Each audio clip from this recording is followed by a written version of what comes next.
Eu quero que você abra, por favor, sua Bíblia, no livro de Jeremias, no capítulo 17. E nós vamos ler juntos do versículo 5 até o versículo 10. Esse texto vai ser tanto o nosso ponto de partida, como também o trilho da nossa reflexão hoje. E eu vou ler na Nova Almeida atualizada. Jeremias 17, de 5 a 10. Assim diz o Senhor: maldito aquele que confia no ser humano, que faz da carne mortal o seu braço e cujo coração se desvia do Senhor. Porque ele será como arbusto solitário no deserto e não verá quando vier o bem. Pelo contrário, morará nos lugares secos do deserto, na terra salgada e inabitável. Bendito aquele que confia no Senhor e cuja esperança é o Senhor. Porque ele é como a árvore plantada junto às águas, que estende as suas raízes para o ribeiro e não receia quando vem o calor. Porque as suas folhas permanecem verdes, e no ano da seca não se perturba, nem deixa de dar fruto. Enganoso é o coração, mais do que todas as coisas, e desesperadamente corrupto. Quem poderá entendê-lo? Eu, Senhor, sondo o coração. Eu provo os pensamentos, para dar a cada um, segundo os seus caminhos, segundo o fruto das suas ações. Meu Deus, suplicamos graça, favor do alto, a liderança do Teu Espírito, o Espírito da verdade, e te pedimos que o Senhor nos permita ter mais do que informação, mais do que apenas arrazoar no nível mental, que a Tua palavra fale aos nossos corações, que o Teu Espírito nos ajude, ó Deus, no processo de absorvê-la, corresponder com ela, que haja aquela aplicação pessoal que só o Senhor pode fazer e que haja a liberação dos céus. Aquilo que o Senhor planejou para esse tempo, para essa hora, nós oramos que se cumpra em nome de Jesus. Amém. Amém. O tema da minha mensagem hoje é uma pergunta: como saber se confiamos em Deus? O texto começa apresentando duas pessoas de comportamento distinto. Um é aquele que confia no homem, faz da carne mortal seu braço e o coração se aparta do Senhor. Foi classificado como maldito. Mas o outro, classificado como bendito, é aquele que confia no Senhor e cuja esperança é o Senhor. Depois de apresentar esses dois comportamentos, um de confiança e outro não, é que nós temos na sequência aqui os versículos 9 e 10. No 9 nós lemos: enganoso é o coração mais do que todas as coisas. Depois dessa afirmação, Deus, por meio do profeta Jeremias, questiona: quem poderá entendê-lo? E com isso Deus está denunciando a limitação, a dificuldade do homem de entender o próprio coração. Ou seja, saber com certeza se você está se movendo em confiança ou não, não é algo que você poderá dizer: eu cheguei a uma conclusão segura apenas examinando o seu próprio coração. Porque o coração é enganoso e cada um de nós tem dificuldade de conhecê-lo. Mas depois de fazer a pergunta: quem poderá conhecê-lo? Deus responde: não você, eu. E diz: eu, Senhor, sondo o coração, eu provo os pensamentos. Em outras palavras, ele está dizendo: eu esquadrinho aquilo que você não pode esquadrinhar. Eu consigo penetrar numa dimensão de análise, de avaliação e leitura do seu coração que você jamais conseguirá. Agora Deus está dizendo: eu não apenas leio o que você não lê. Depois ele dizer que sonda o coração, que prova os pensamentos, e diz assim: para dar a cada um segundo os seus caminhos, segundo o fruto das suas ações.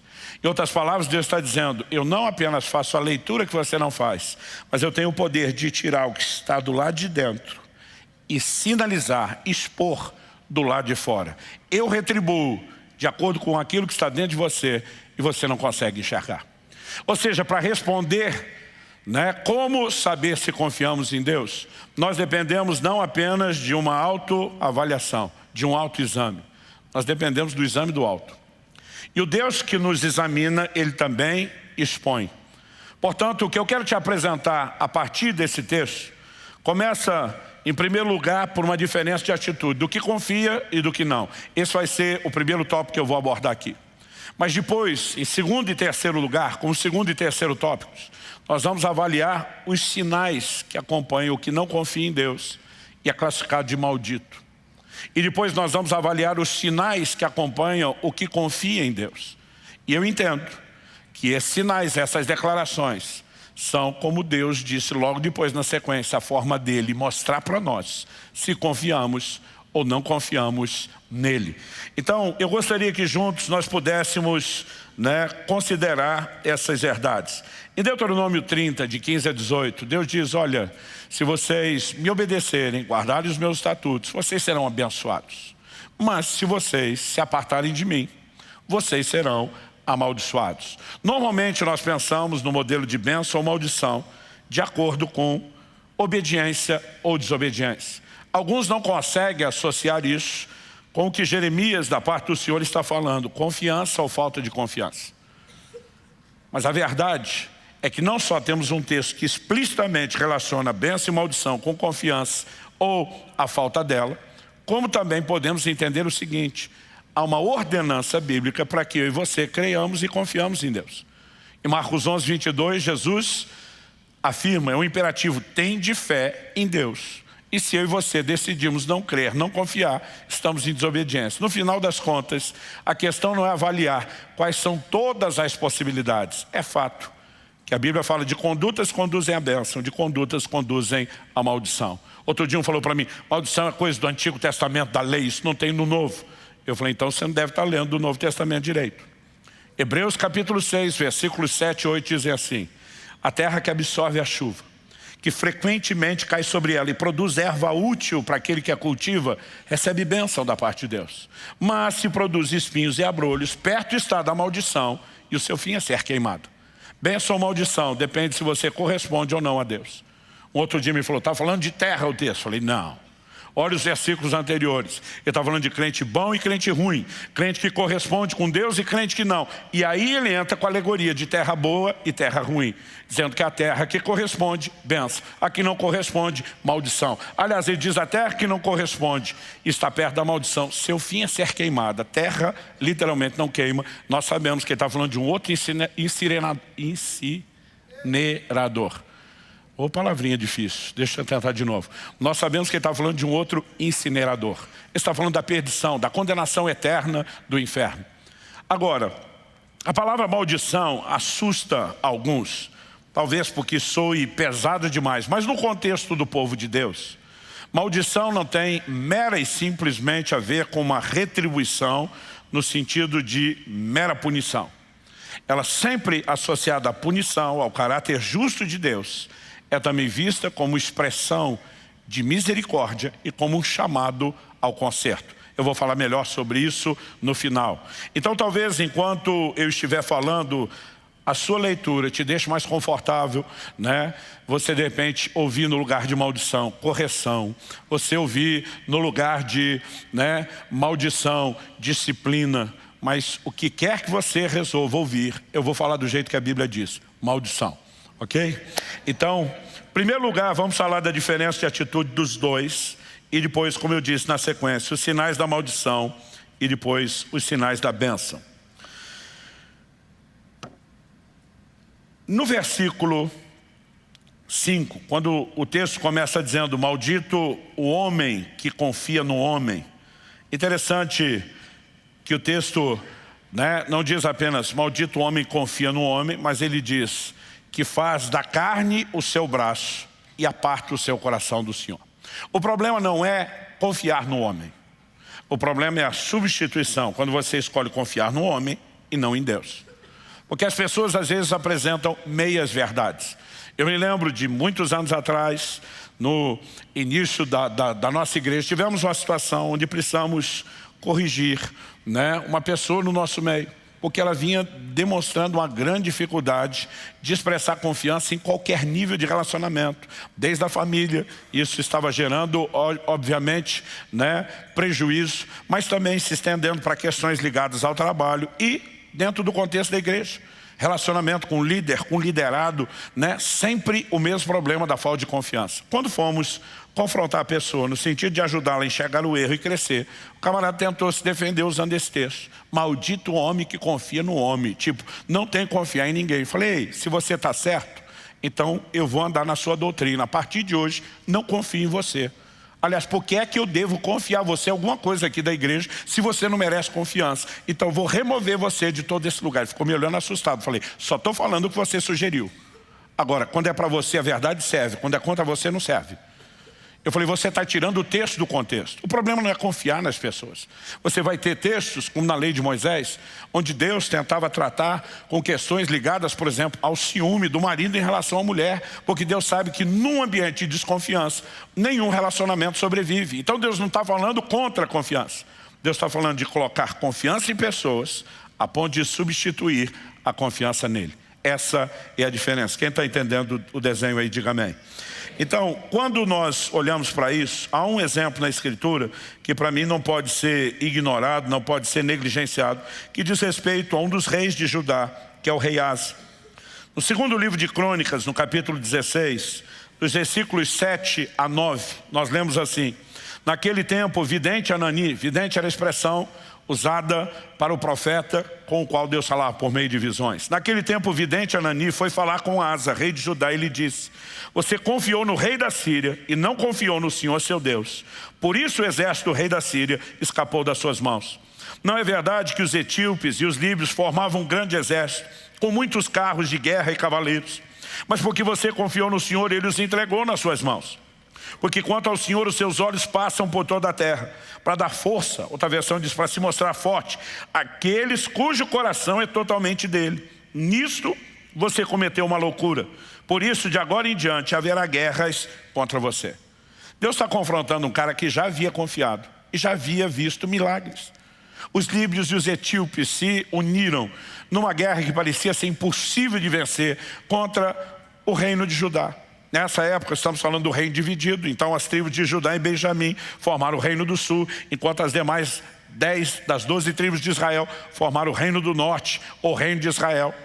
E nesse momento, quando ele tinha que enfrentar aquela multidão, aquele exército impossível de vencer, ele confiou em Deus e experimentou um livramento. No entanto, agora, por causa de uma outra circunstância muito menor, ele tenta resolver do seu jeito e da sua maneira. E na tentativa de se livrar de um inimigo, ele faz aliança com outro.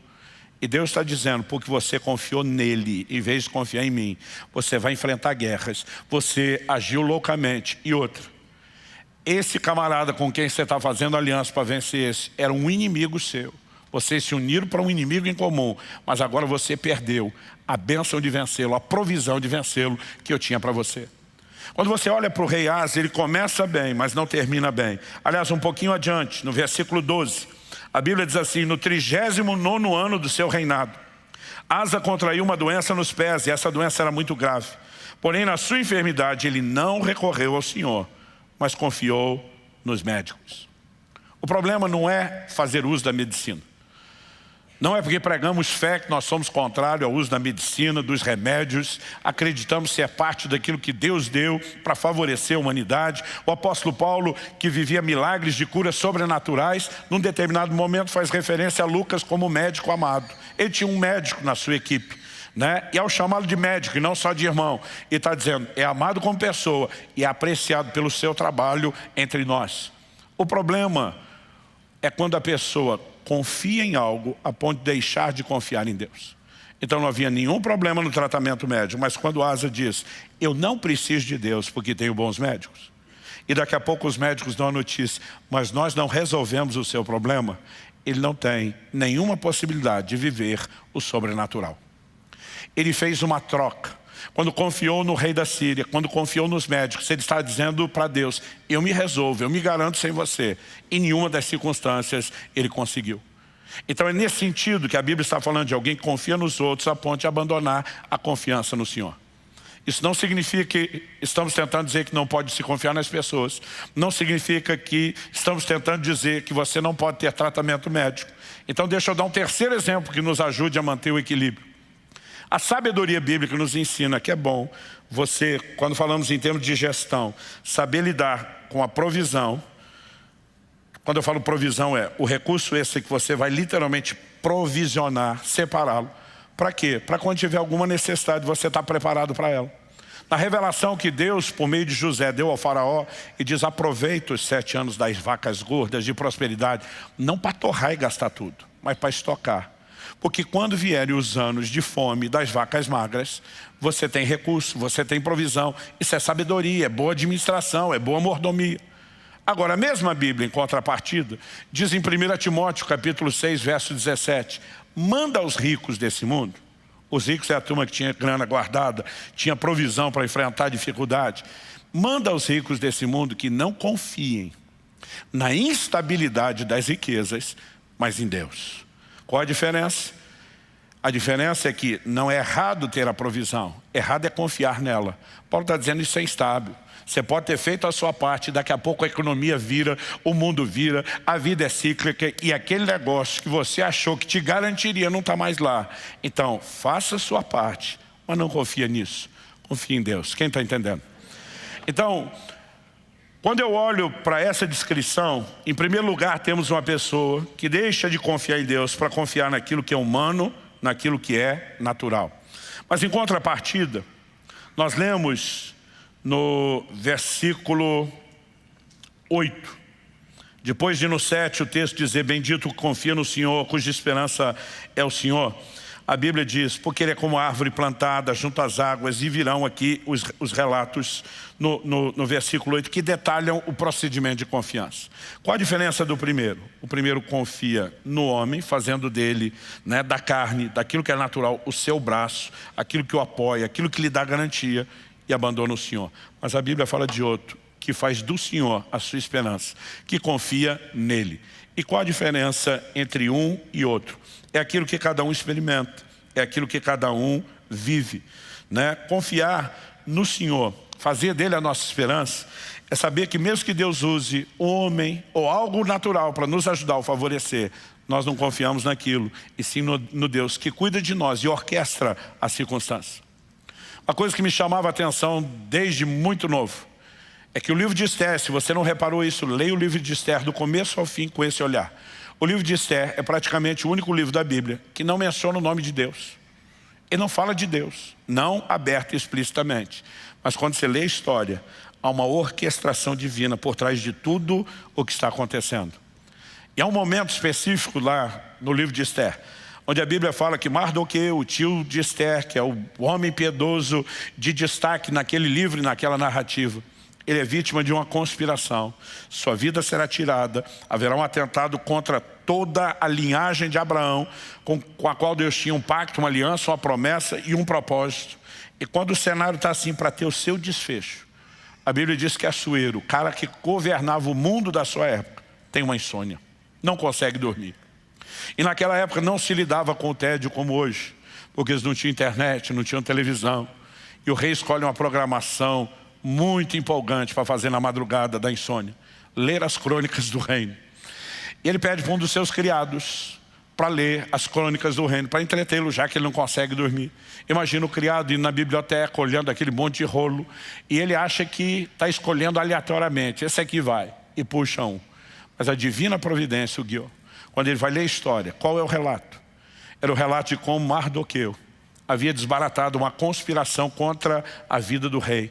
A vida do rei foi preservada, porque Mardoqueu denunciou aquilo que ele tomou conhecimento. O rei pergunta para o criado, o que é que fizeram para recompensar esse homem? O rapaz diz, nada. Como nada? O homem salvou minha vida, rei. Se ele tivesse feito algo, estava registrado nos anais do reino. Isso aqui é literatura oficial nossa. Não foi feito nada. O rei diz, então, vamos fazer. Ele acorda decidido a recompensar o homem. E vai pedir conselho justo para o inimigo de Mardoqueu, que achando que ele era quem seria recompensado, proporciona uma reviravolta no jogo extraordinário. Você pode não ler o nome de Deus lá, mas o dedo de Deus está ali o tempo todo. Sabe, nós precisamos aprender a ter esse tipo de confiança no Senhor. A confiança que, baseada numa experiência que nós tivemos lá em casa, eu chamo daquela confiança infantil. Quando meu filho Israel tinha 5 anos de idade, nós vivemos um momento muito interessante com ele. Desde que nossos filhos eram pequenos, eles nem andavam, estavam no colo, a gente já treinava a carregar a oferta para colocar no gasofilácio. A gente entendeu que isso é parte de um treinamento que tem que começar muito cedo. Quando começaram a andar, a gente dava o dinheiro e dizia, leva. Então todo o culto, quando estava para começar o culto, ele chegava na gente, dinheiro da oferta, e a gente sempre dava o dinheiro da oferta para cada um deles. Eu lembro que Israel, nessa fase dos 5 anos, eu dei uma bolsinha para ele pequena, com zíper. Eu enchi ela de moeda, né? E algumas notas na época ainda tinha nota de R$1. E eu falei, filho, papai vai te dar dinheiro, porque o papai quer te ensinar a lidar com dinheiro. A primeira lição é, você não pode gastar. Nós vamos ter que conversar bem antes de você gastar, apesar do dinheiro ser seu, porque a gente tem que saber como fazer as escolhas. E fui trabalhando algumas questões com ele. Ele ficou tão empolgado que agora ele tinha o dinheiro dele, que onde ele ia, ele levava a tal da bolsinha dele. Falei, filho, você não pode ficar andando com isso. Você vai perder. Não vou, pai, eu vou cuidar disso, né? E ele estava todo empolgado. Num domingo, que eu estava pregando fora, ele chega no início do culto e fala para Kelly, e diz, mãe, me dá o dinheiro da oferta. E a Kelly olha e vê a bolsinha na mão dele e entendeu que era a hora da lição. Falou, filho, papai e mamãe sempre te deram o dinheiro da oferta porque você não tinha. Mas agora que você tem o seu próprio dinheiro, mamãe não vai dar não. Se você quiser ofertar hoje, vai ser do seu dinheiro. Ele olhou numa lógica simples de criança e disse, mãe, se eu der do meu, eu vou ficar com menos. Ela sorriu para ele e falou, é isso que é oferta, filho. A gente abre mão de algo que é importante para nós, para aquele que é mais importante do que qualquer outra coisa. Ela diz, no entanto, você não é obrigado a dar. Mas se quiser dar, é do seu dinheiro. Então pensa o que você vai fazer. Tome a sua decisão. E quando chegou a hora da oferta, que ele estava ministrando louvor com o pessoal, então ela só viu a hora que ele chegou perto do gasofilácio e fez questão de mostrar para ela, tipo, é nota de 1, não é moeda não. Pá, tipo, estou dando grana alta.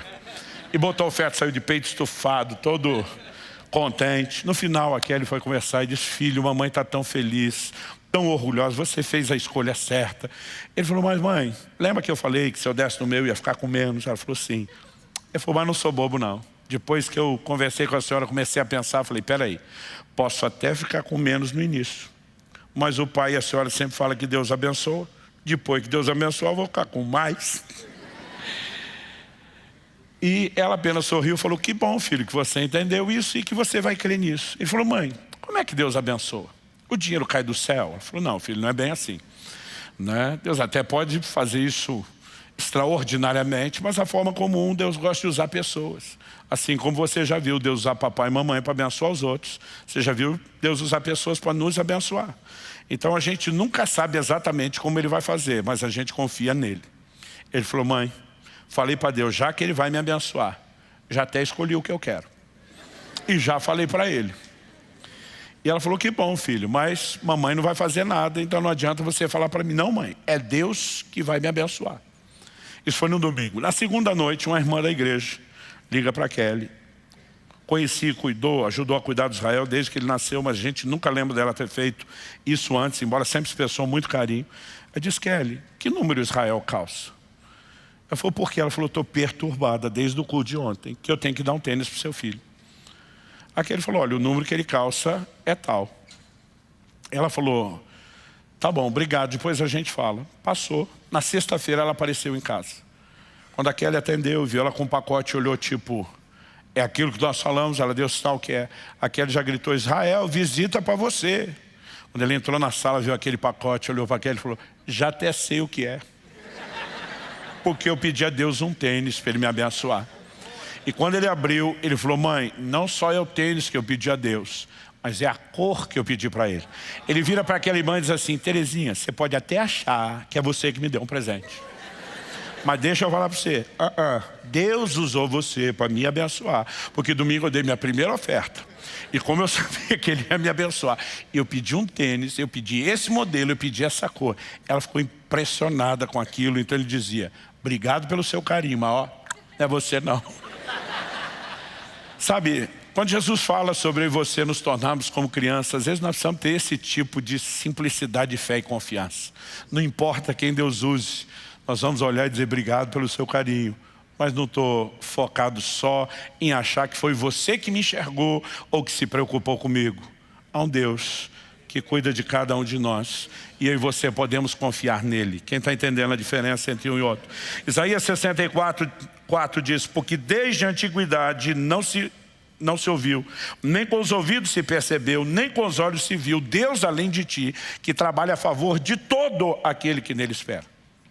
A Bíblia diz, bendito é o homem que confia no Senhor, cuja esperança é o Senhor. Quando você espera em Deus, você bota Deus para trabalhar em seu favor. É o que Ele mesmo disse. Não é a gente tentando mandar nele, é a gente acreditar no formato que Ele disse que trabalharia conosco.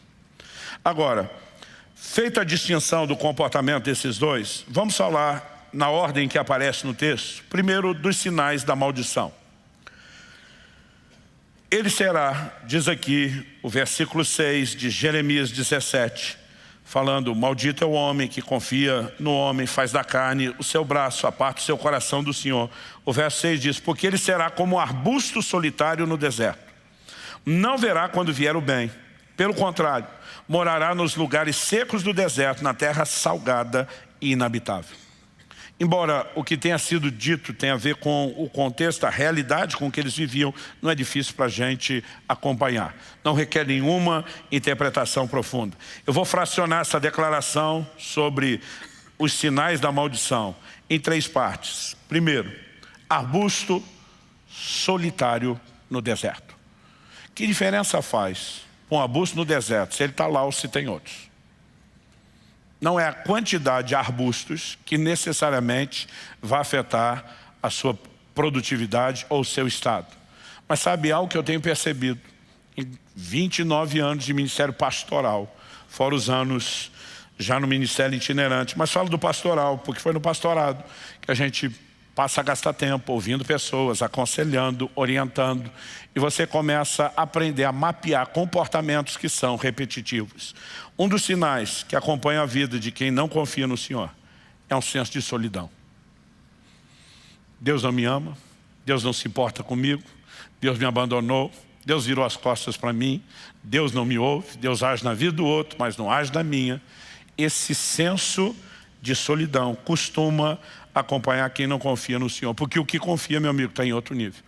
No Salmo 27:10, Davi diz: ainda que minha mãe e meu pai me desamparem, são os últimos de quem a gente vai esperar isso. E diz: o Senhor me acolherá. Tipo, é ruim que Deus vai me desamparar? Nunca. É por isso que Hebreus 13, um dos textos que usamos num dos domingos, atrás, ministrando sobre fé, diz: porque Ele tem dito, nunca te deixarei, jamais te desampararei. E aquele que confia sabe que em momento algum será abandonado pelo Senhor. Mas quem não se move no nível de confiança o tempo todo, ele está preso nesse lugar. A segunda descrição dos sinais da maldição: não verá quando vier o bem. Esse que é classificado como maldito, que está debaixo do sinal da maldição, não vê o bem vir, mesmo quando vem sobre todos. E olha que tem coisa que Deus libera sobre todo mundo. Em Mateus 5,45, no Sermão do Monte, Jesus diz que Deus faz nascer o sol, cair a chuva sobre justos e injustos. Mas tem gente que não enxerga nada, absolutamente nada do que Deus faz. Mesmo algumas coisas boas que lhe acontecem, ele muitas vezes prefere acreditar que aquilo é resultado do seu esforço, que é alguma coincidência, mas não necessariamente procede do Senhor. Logo, um sinal evidente na vida de quem não confia no Senhor. Nós vemos Deus denunciando esse comportamento na nação de Israel, relacionando isso com incredulidade. É a murmuração, é a reclamação. Essa pessoa não vê quando vem o bem. Agora, tem aquele tipo de gente, a expressão não verá quando vier o bem, não quer dizer não ver com a visão. O não verá é, não vai conseguir discernir que Deus deu, ou não vai poder desfrutar. E um texto que me traz temor, desde que eu era garoto, está em 2 Reis, no capítulo 7, eu gostaria de lê-lo a título de exemplo. Vou primeiro ler os versículos 1, depois o 2, e depois vou pular do 16 para o 20. O texto diz assim: então Eliseu disse, ouçam a palavra do Senhor. Assim diz o Senhor, amanhã a essas horas, mais ou menos, junto ao portão de Samaria, uma medida da melhor farinha será vendida por 1 moeda de prata, e 2 medidas de cevada serão vendidas por 1 moeda de prata. Deixa eu fazer uma pausa aqui, um comentário. Eles estavam em guerra, a cidade está sitiada pelo inimigo. Uma crise financeira, material, sem precedentes, a fome está instalada. Lei de oferta e demanda, não tem escassez de alimento, não tem oferta de alimento, o preço sobe absurdamente. E começa a faltar alimento, não só porque já não tem para todo mundo, mas porque o acesso, o poder de compra vai ficando cada vez mais difícil. Aí o Eliseu levanta para dar a notícia que deu. Então vamos tentar contextualizar, guardar das devidas proporções, porque algumas coisas vão ficar para mais, outras para menos. Imagina como se fosse hoje. O homem de Deus dizendo, amanhã, mais ou menos por essas horas, o dólar vai estar 50 centavos de real. Amanhã, por mais ou menos essas horas, você vai abastecer a gasolina aditivada a R$1. Amanhã, por mais ou menos essas horas, vamos comprar botijão de gás por no máximo R$50. Irmão, tinha os que deram glória com você e teve essa criatura estúpida, com o perdão da palavra, do verso 2. Porém o capitão, em cujo braço o rei se apoiava, respondeu ao homem de Deus: mesmo que o Senhor Deus fizesse janelas no céu, será que isso poderia acontecer? Gente, uma coisa é o cara não querer confiar, outra é ser tão insolentemente incrédulo. E Deus pode rasgar, abrir janela, derramar o que tem. Nem ele dá conta de fazer um negócio desse. E a Bíblia diz, o profeta respondeu: eis que você verá isso com seus próprios olhos, mas não comerá. Ele está no time do que não verá vir o bem, mas não é que não verá com os olhos. Ele diz, vai enxergar, mas não vai desfrutar. O que acontece? Nesse inteirinho até o versículo 16 que eu vou ler. Alguns leprosos, que eram excluídos, tinham ficado lá de fora da cidade, foram tentar encontrar uma expressão de misericórdia, conseguindo alimento com os inimigos que estão sitiando a cidade. Quando chega lá, descobre que não tem ninguém mais no acampamento. Todo mundo fugiu, deixou tudo para trás. Comida, acampamento, provisão, largaram armas, armaduras, enquanto eles não sabem o que aconteceu. Mas o sítio acabou. Aquele povo desapareceu, mas deixou todas as provisões. Aí aquela turma dizia, e aí, guardamos isso com a gente ou dividimos com a cidade? Eles resolvem, vamos levar as boas novas. Quando levaram a notícia, o verso 16 diz assim: então o povo saiu e saqueou o arraial dos sírios. E assim uma medida da melhor farinha era vendida por uma moeda de prata, e 2 medidas de cevada por uma moeda de prata, segundo a palavra do Senhor.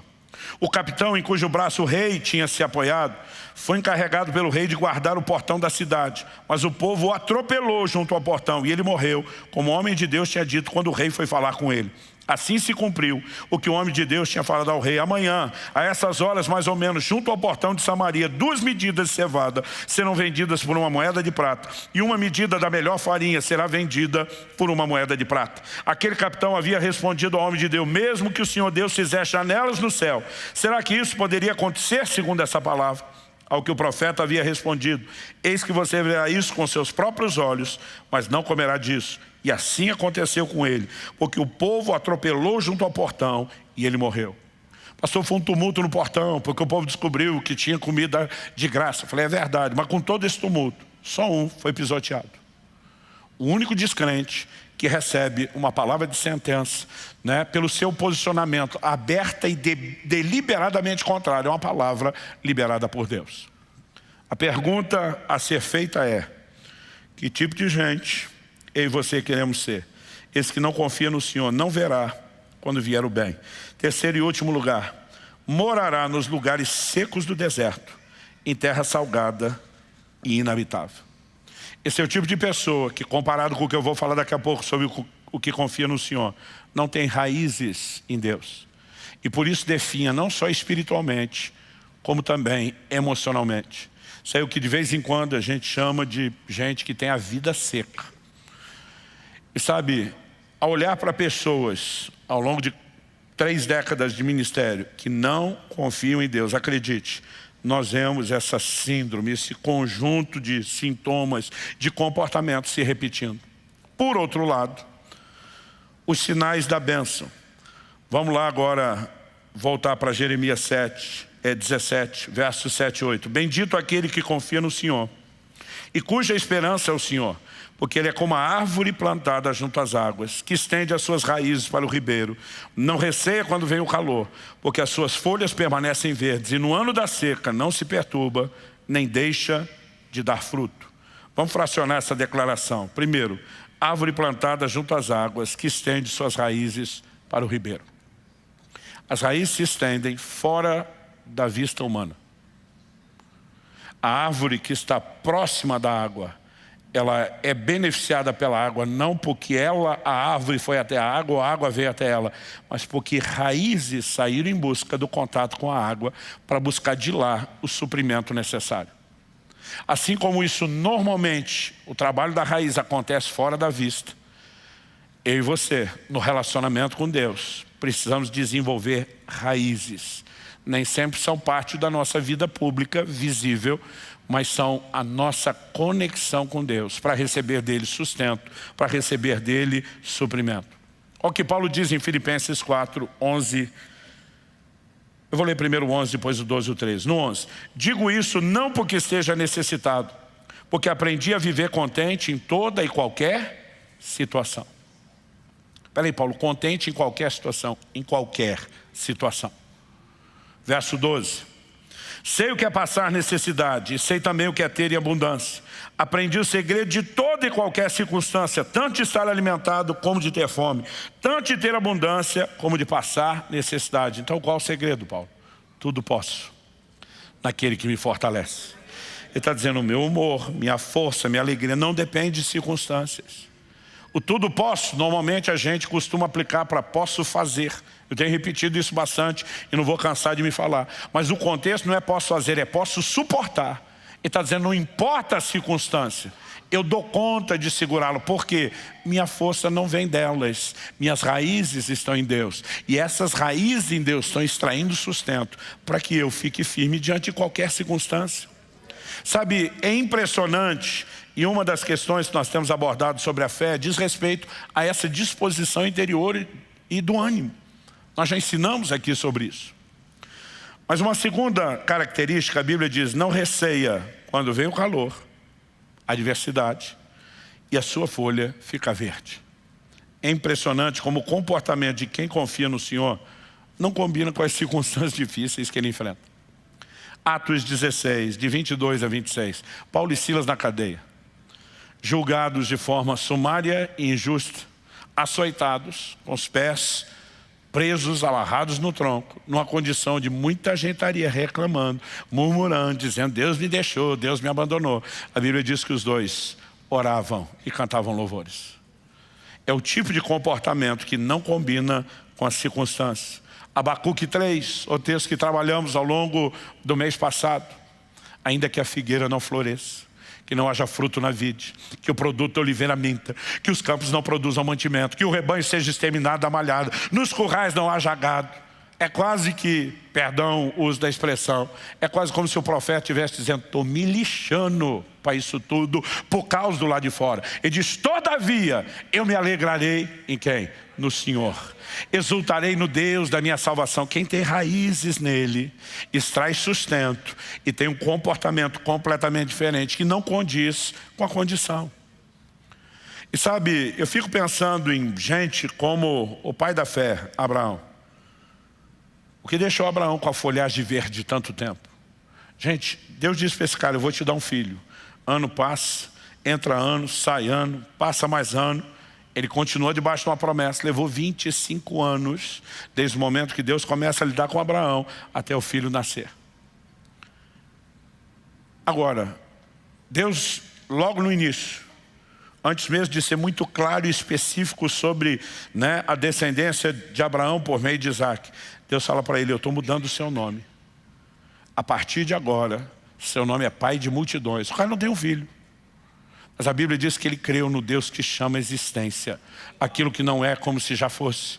E ele começa a dizer em linha com Deus, como aprendemos aqui, a importância de declarar a palavra. Sou pai de multidão, mas tu não tem ninguém. Se você não está vendo, o problema é seu. Eu estou vendo. É uma questão de tempo. Vai materializar. O que deixa o cara com a folhagem verde tanto tempo? Alguém que não desanima, o tempo passando, as circunstâncias sem mudar a sua confiança em Deus. E normalmente nós pensamos que Abraão precisou de fé só até Isaac nascer. Meu amigo, ele precisaria de mais fé depois que Isaac nasceu do que antes de Isaac nascer. Gênesis 22 fala que Deus fala para Abraão, pega o seu filho, seu único filho, o filho que você ama. Eu não sei você, mas já reclamei com Deus várias vezes. Falei, precisava falar isso tudo para o velhinho. Já é difícil entregar o filho, o senhor tem que dizer o teu filho, o teu único filho, o filho que você ama. O senhor só está dificultando. E aliás, depois que eu virei pai, esse texto ficou mais difícil. Eu tinha vontade de pular Gênesis 22 e nem ler isso. Mas a Bíblia diz no verso 3 que Abraão levanta de madrugada. Sabe o que significa isso? Prontidão. O Senhor mandou, bora executar.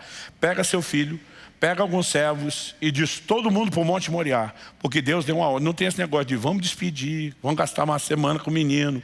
Deus falou, está falado. Agora, a Bíblia diz, depois de 3 dias de caminhada, quando eles avistam o Monte Moriá, Moisés fala para os servos, segura a onda vocês, me esperem aqui. Eu e meu filho iremos, plural, nós dois vamos. Ele diz, adoraremos, plural, e voltaremos. Durante algum tempo eu desconfiava do Abraão. Falei, deixou as testemunhas longe. Não queria ninguém testemunhando o que ele faria. Fingiu que ia trazer o menino de volta, porque sabia que estava indo matar. Mas isso era a minha cabeça com a falta de entendimento. Qual é a explicação bíblica? O livro de Hebreus diz no capítulo 11, na galeria dos heróis da fé, que Abraão cria que Deus ressuscitaria Isaac dos mortos. Quando ele diz nós vamos voltar, ele está dizendo não faz sentido Deus prometer que por meio desse menino ele cumpre o que me prometeu e será minha linhagem e agora mandar matar. Eu não entendo a disparidade entre isso e isso, mas uma coisa eu sei, eu confio nele. O que ele vai fazer é problema dele. Ele mandou matar, eu vou matar. Agora, ele que devolve o filho, porque ele tem que cumprir a palavra dele. Então, ele vai obedecendo a Deus, mas a Bíblia diz, cria que Deus o ressuscitaria dos mortos. Quem está entendendo? Folhagem verde. Meu amigo, a maioria de nós já teria um chilique, entrava em estado de choque antes disso. Mas aquele que confia no Senhor, não receia, quando vem o calor, sua folhagem fica verde. Último lugar, no ano da seca, não se perturba, nem deixa de dar fruto. Uma coisa é o calor, a outra é o ano da seca. É a estiagem, é o tempo longo sem chuva. Mas quem tem raízes para buscar água, não depende apenas da chuva. É interessante que o bendito, diferente do maldito, que não vê o bem que vem sobre todos, o bendito não é abalado pelo mal que vem sobre todo mundo. A gente tem determinadas circunstâncias difíceis que todo mundo vai experimentar. De alguma forma, quando a gente passa, a gente acha que é só com a gente. Porque a maior parte do tempo que está acontecendo com os outros, como diz o ditado, pimenta nos olhos dos outros é refresco. Pelo nosso egoísmo, a gente não se identifica, a gente não conecta, a gente não percebe, não mensura. Quando acontece conosco, parece que é só com a gente no mundo. E uma das perguntas que eu mais ouvi como pastor na vida, pastor, por que comigo? Eu digo, porque se não fosse você, era o outro me perguntando por que com ele. Agora, olha o que Jesus diz. Mateus capítulo 7, de 24 a 27. Todo aquele, pois, que ouve essas minhas palavras e as pratica, será comparado a um homem prudente que construiu sua casa sobre a rocha. E Jesus diz assim, observe a ordem. Caiu a chuva, transbordaram os rios, sopraram os ventos e bateram com força contra aquela casa. Vou repetir. Caiu a chuva, transbordaram os rios, sopraram os ventos, bateram com força contra aquela casa. Mas ele termina dizendo, ela não desabou porque tinha sido construída sobre a rocha. Agora ele vai falar de outro. Todo aquele que ouve as minhas palavras e não as pratica, será comparado a um homem insensato que construiu sua casa sobre a areia. Agora olha o que ele diz. Parece Ctrl+C, Ctrl+V, copiou e colou. Caiu a chuva, transbordaram os rios, sopraram os ventos e bateram com força contra aquela casa. A mesma coisa do outro. A diferença, Jesus diz, ela desabou, sendo grande a sua ruína. O que é que eu e você precisamos entender? A adversidade vem para todo mundo. Se você vai ficar em pé ou cair, depende de como você edifica o seu relacionamento com Deus. Agora ele está dizendo, ouve minha palavra e não pratica, não tem estrutura. Ouve minha palavra e pratica, tem estrutura. Por quê? Porque obediência, gente, é uma das maiores expressões de fé. Assim como a desobediência procede da incredulidade. O que é que o diabo foi fazer com Adão e Eva lá no jardim? Deus falou para não comer isso, por quê? Não é bem assim não, está trolando vocês, não quer que vocês sejam que nem ele. O que ele semeou antes de conseguir um ato externo de desobediência? Uma atitude interior de incredulidade. Deus não é quem diz que ele é. Os seus motivos não são os quais ele revelou, que não quer que a gente faça para nos proteger. Ele não está interessado no nosso bem. O que nos faz relativizar a obediência é a incredulidade em quem deu a ordem. Agora, quem não consegue levar a palavra de Deus a sério, no sentido de obediência, vai levar a palavra de Deus a sério quando é a promessa? Isso aqui eu não boto a mão no fogo, não acredito no caráter dele quando ele dá ordem. Mas a hora que deu a promessa, não, agora eu vou que nem louco. Ou você cria vínculo de confiança com o caráter de Deus na hora de obedecer, ou você não vai ter fé para a hora da promessa. Agora, alguns de nós queremos um evangelho bem light da obediência, mas queremos uma fé que rebenta e que nos leva a qualquer lugar. Deixa eu te dizer, vai sonhando. Você não vai chegar a lugar nenhum sem compromisso com a palavra. Agora, caiu a chuva, transbordaram os rios, sopraram os ventos, bateram com força contra aquela casa. Vai acontecer com todo mundo, com quem tem vínculo com a palavra, com quem não tem. A diferença é que quem tem vínculo fica de pé e quem não tem, a casa cai. Então o que eu e você precisamos? De um posicionamento de confiança. No ano da seca, não se perturba, não deixa dar fruto. E daí que choveu, e daí que deu enchente, e daí que soprou o vento. Eu construí para não cair, não vai me derrubar. Quem está entendendo, diga amém. Jó e sua esposa foram afligidos por males semelhantes. Eu de manhã falei, passaram os mesmos problemas. O pastor Anderson me corrigiu e agora eu estou confessando isso em todos os cultos. O pastor, desculpa, eles não passaram as mesmas coisas. Falei, como não? Ele falou, só Jó ficou doente se raspando com o caco, ela não. Eu falei, é mesmo, já que você falou nisso. E Jó, só ele tinha uma mulher incrédula, porque ela tinha um marido crente confiando em Deus. Então realmente a situação dele foi um pouco pior. Mas eles passam por males semelhantes. Olha a reação de cada um. A mulher de Jó diz para ele, amaldiçoa esse seu Deus e morre. Porque quem não confia e se sente abuso solitário, ele me abandonou, olha, diz, também te abandono.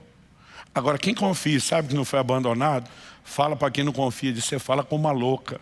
Eu sei que o meu Redentor vive, eu sei que ele vai se levantar sobre a terra. E porque eu confio que ele não me deixa, eu também não deixo ele. Dá para entender a diferença? Quando eu e você olhamos para esse quadro todo apresentado a partir de Jeremias 17, eu creio que a melhor forma de concluir é se perguntar, quem sou eu? E eu quero perguntar isso, quem é você? De acordo com essa descrição, já que Deus está dizendo, seu coração é enganoso, você não vai conseguir saber se você realmente confia ou não. Ele está dizendo, mas eu sei ler e eu consigo provar o diagnóstico através do que vai acontecer à sua volta. Usando essa leitura que Deus favorece, eu quero te perguntar, quem é você? O bendito ou o maldito? Agora, uma coisa boa de eu e você sabemos, os resultados externos dessa exposição do diagnóstico de Deus não são imutáveis. Tem gente como o rei Asa, que soube confiar em Deus no momento, viveu milagres e perdeu a confiança ao longo do caminho.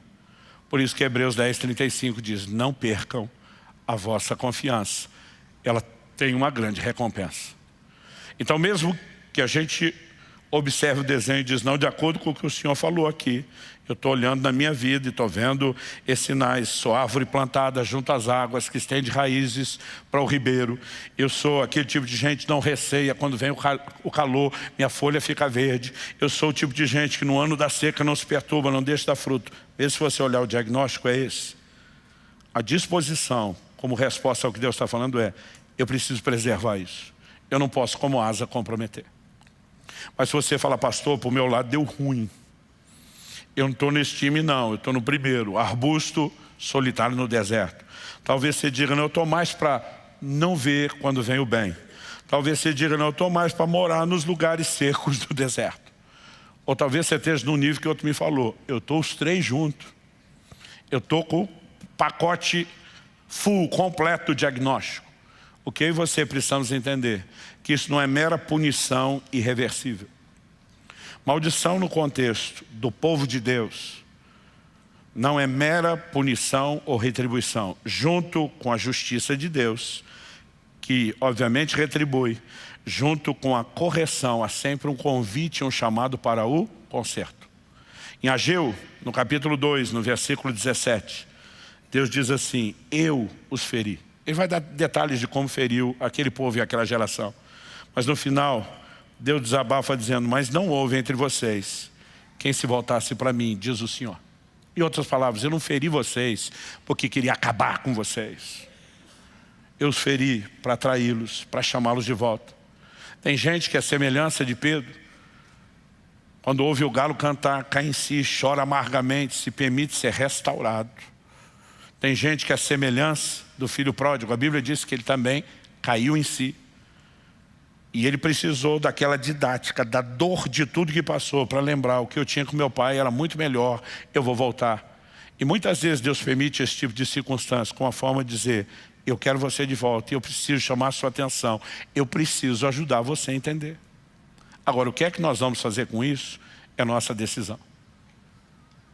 Ainda que alguém me diga: pastor, estou aqui na descrição do maldito é o homem, confia no homem, aparta o seu coração do Senhor. Quando Deus mostra esse diagnóstico, Ele está dizendo: não estou te condenando, estou te alertando. Você pode mudar o jogo. Quem está entendendo, diga amém. Então a minha última pergunta a você, eu encerro aqui para passarmos a ceia: o que é que você vai fazer com aquilo que você ouviu hoje? Vamos orar. Meu Deus, suplicamos mais uma vez que, mais do que estimular a nossa mente a uma análise, mais do que fomentar informação, que o Senhor nos permita viver uma consciência espiritual, despertamento, que aquilo que temos ouvido possa gerar resposta, correspondência, e que isso aconteça debaixo da liderança do Teu Espírito. Uma vez que não podemos avaliar o nosso coração sozinho, que não podemos confiar só no autoexame, precisamos do exame do alto.